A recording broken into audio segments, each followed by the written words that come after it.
Morning folks, we're stopping here for an early check-in at the hotel and looking at the prickly pears that they got right behind the building. There are some very interesting little birds running around, including one of the tiniest birds I've ever seen. There's a cactus wren over there.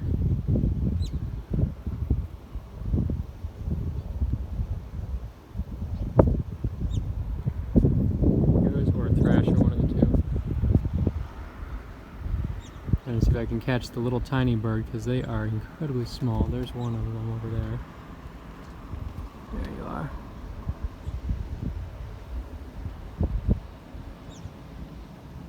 And there's, I think, a desert iguana in the bush here, but I haven't been able to locate him. Again, he's gone and vanished. I get a shot of the little yellow-headed bird that's over here.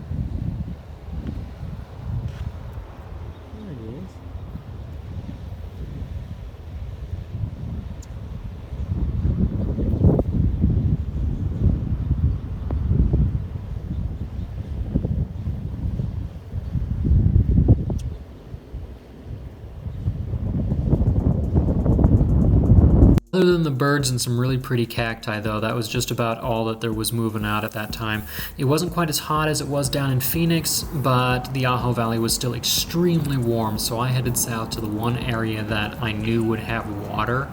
On the way there, spotted my very first desert iguana out in the road.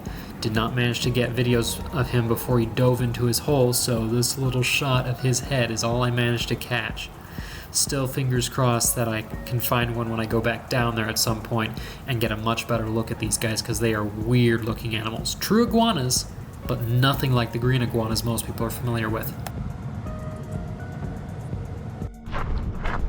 Alright folks, it is the literal heat of the day right now. It's 106 a couple miles back. It's about 103 right where I'm at. And we're gonna go visit the one place out here right now that I think things might be moving at this time of day, near some permanent water. Kind of wish I'd gotten a better look at the desert iguana that was at the puddle by the road earlier, but could be others out here, so fingers crossed. It's so hot out here right now that all the turtles have taken refuge deep in the water. Saw one poke his head out for breath earlier, but I couldn't quite get the camera out fast enough. They're here though, clearly. May not be able to get any view of them this time though. It's just too stinking hot for them to be on the surface.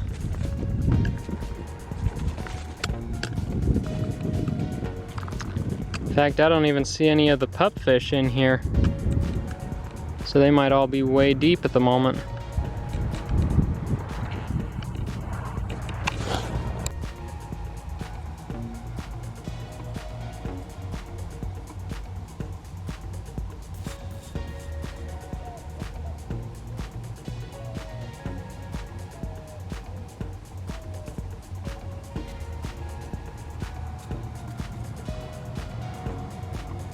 Yep, it was so hot, even the birds were risking being roasted by the rocks just to come down and get a drink. Right now we got a view of the pupfish, and it looks like they are in breeding colors right now. Look at those blues.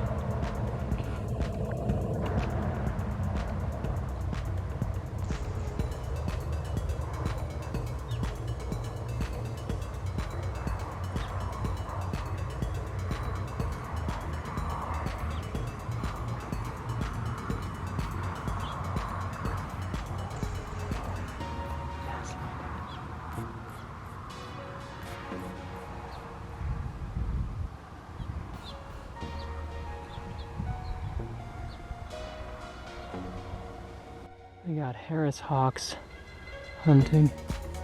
Oh, one Harris hawk and a couple of red tails, it looks like.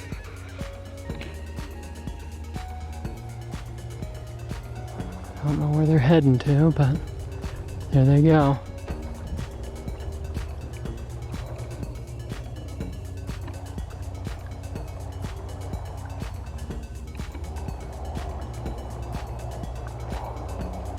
There's a second that was in the bushes nearby. He just flew up on top of the saguaro.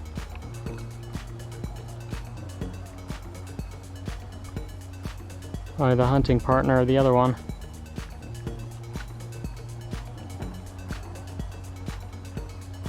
When the reptiles aren't cooperating, switch to birding a bit.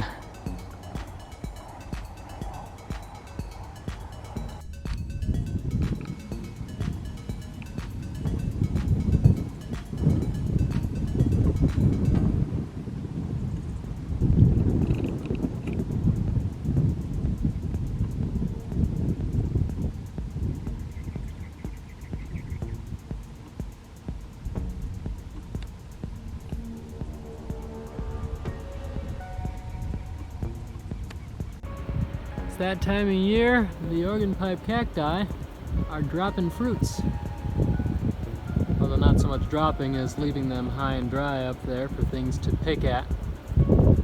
The main loop road, which is one of the most popular parts of the park, was not open when I visited earlier in April, so this time I took advantage driving up there to the base of the eastern mountains in the park. Alright, visiting a part of the monument that I haven't been to before. We're going to take a short hike, see if anything at all is willing to be poking around. It's still 104 degrees, but also I've got another 3.5 hours or so before the sun starts to actually set, and I need to do something to kind of use up that time. So we're going to see if we can walk and see anything out here.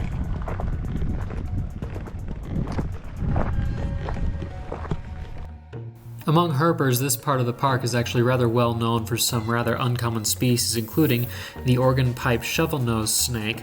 However, I would need to visit after dark right after a rainstorm to likely find those, so visit for another time of year. However, the scenery is amazing. There's all sorts of wildlife that will be out all the time anyway. Lots of birds, cactus of all different varieties, and of course, the landscape itself, ancient rock that's been carved over thousands of years. Looks incredible.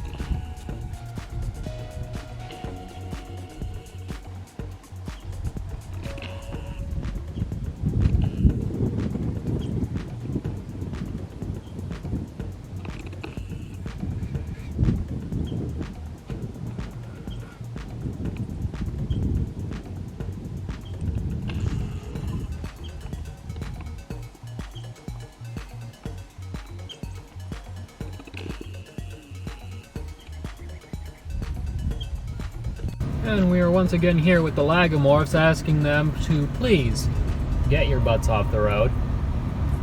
There was a jackrabbit a minute ago, now we got a desert cottontail who's like, I'm gonna sit right here in front of the car. No, seriously, you should move. Sir. Okay, we're gonna go. No, seriously, go away. Wait. They don't get it. So as I slowly make my way driving down the road that I'm at here, you can look out from the base of the Ajo Mountains here, out across the border there. It looks almost like a solid line, because part of that is actually the border wall. And then on the other side is Mexico. Kind of makes me wish I had my passport with me and or a couple extra buddies. Go visit those mountains, see if there's boas or whatever else down there. But unfortunately, as you can see in the blue sky, that's about as much cloud as this area has seen. For reasons unknown, the Ajo Valley, which usually is a pretty moist area, is getting hit by bone dry weather just like Phoenix has been. Look out east though, and I'm hoping this will bode well for the rest of my trip. There has been storm after storm after storm rolling through the actual southeast corner of Arizona. So fingers crossed that some of that is hitting like the Ruby and Nogales area. And of course Tucson. Here's hoping. Turkey vulture, anyone? If you wonder what he's watching for up there. I hear a hummingbird out there somewhere too. So it's probably really hard to see him in there, but just as a car was pulling by, pulled a Mojave rattlesnake off the road. I drove right over him, then he stretched out and was going to get smacked by the next car. So I had to kind of throw him off the road. And so he got grumpy and went right into this bush here, where unfortunately the camera does not really want to focus on him. But hey, first snake of the trip. Gorgeous snake too. And here comes another car, no surprise. As you can hear, despite the fact that this is still in a national monument, they have the speed limit set so that people go flying through here. Come on, camera, why can't you focus on the snake? Oh, there we go. Very similar to western diamondbacks in appearance, but with a little bit of a difference when it comes to the structure of their scales on their head, the pattern of the tail, and so on. And of course, in most locations, it's one of the most feared snakes because they have a pretty defensive response usually, just as this guy did. And they have a pretty neurotoxic venom. Anyway, I'm going to try and get a couple of photos and then we'll leave him be. Something a lot of people might not know though, that infamous neurotoxic Mojave toxin is not actually present in a lot of populations in Arizona. Anyway, we left this guy in the bush where he was safe and headed to do a little bit of wash hiking a little bit further north. Well, it's not a snake, but we got ourselves one of the Arizona bark scorpions running away over there, glowing in the black light. Also just missed a gecko who was also glowing under the lights. Let's see, where'd he go? Oh, I see. He's under the rock. There he is. Fascinating. He glows very brightly when it's pointed right at him, but just off to the side we get a little bit of glow. Pretty cool. Maybe we'll grab one of the bugs. And there he is in normal light. And there's a second one here. A rather fascinating discovery, it would seem. Baby scorpions don't glow. Look at that. At least they don't glow very much. The female does, but they do not. That is so weird. Also cool to see one with all the babies running around, hanging out on her back. So, this is a little bit worrying to see. That is a western diamondback in a very, very bad way. He needs a meal or 3 immediately. Hopefully he'll get to find one.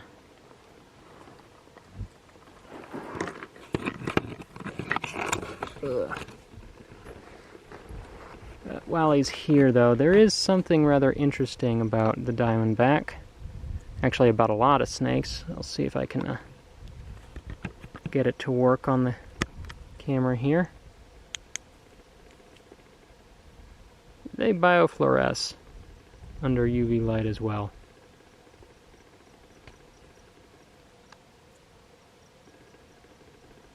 Anyway, we're gonna leave him be now. hopefully find a meal that he very, very desperately needs. Probably hard to see, but hopefully it'll focus as we come in closer.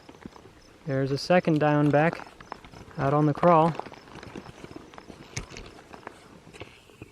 This one's actually got some kind of nice reddish colors into him, and he's looking much better than the other one is.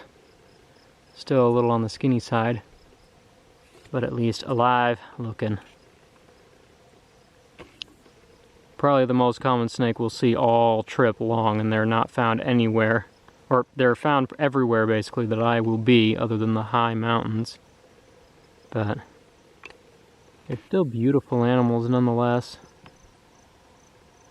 So we'll get a photo and just leave him be, since he was starting to crawl off into this bush here, probably to set up ambush.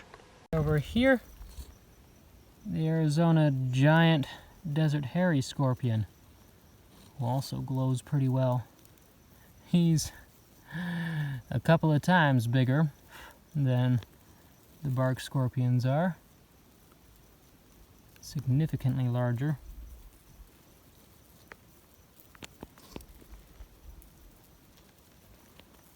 Quite a chunky thing. There's diamondback number 3. Setting out on ambush on the edge of a wash right in the middle of town, actually. He almost got something earlier too, as a little kangaroo rat went by, but I don't think he caught it. Anyway, we'll just leave him right where he is, and hopefully he doesn't go slither into anyone's yard later. Goodbye, sir. Well, it's not a snake. Oops, and there he goes. And it's not as big as some that we've seen before. There's your Encelius alvarius, Sonoran desert toad. There's been a couple of these guys out here tonight. It's the first one I've been able to actually stop and look at because there's nobody on the road this time. But he's pretty moderate sized for a Sonoran toad. They can get like 4 times the size of this guy, because there's hand for scale. You can see those huge parotid glands right behind his eyes. Pretty characteristic of these guys. Kind of surprised that they're jumping around right now, considering it's 92 degrees, hasn't rained in like 4 or 5 days at least, and it's bone dry out here. Anyway, we're gonna move him off the road and make sure that nobody runs him over. And there must be some humidity out.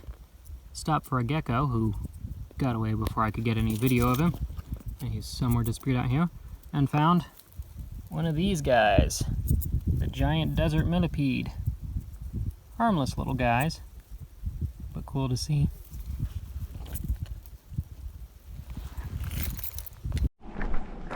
Of some kind. What are you? Oh, cool. It's a glossy. That would be... Oh no, he's been hit. Oh, you poor thing.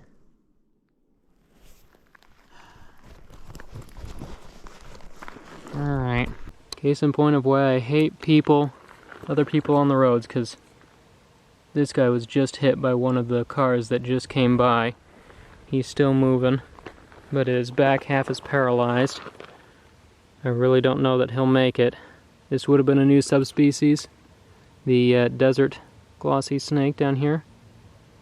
I'm just going to make sure that he gets well away from the road so that nobody else finishes the job, and maybe he'll have a chance at recovering. I'm not sure. We'll see. Oh my god, okay. Not what I was expecting, but that is a perfect new species. Look at that. That is a Sonoran lyre snake. Oh my goodness. He's being a little uncooperative here, but this is Trimorphodon lambda. The Sonoran lyre snake. You can hear him hissing away here. They're generally considered harmless to people, especially one that is this small. This is nowhere near full grown. But it is a rear-fanged venomous colubrid. Specializes in lizards. These guys are primarily dwellers of rocky habitats, so the fact that he's out here up on... Oh, are you gonna bite the camera clip there, dude? But the fact that he's up on a mountainside here is not too surprising. This is a perfect habitat for him. Whoops. I know, you're getting all grumpy. You just want a good video real quick, okay? They're beautiful animals, though. You can see those little saddles down his back that helps him blend into the rocks. And they are one of the species out here that actually does have slit pupils. Sir, that's my shoe. They have slit pupils. You can't really see it now, of course, because if you were to actually see his head, if he cooperated, his pupils are opened up wide right now because it's nighttime.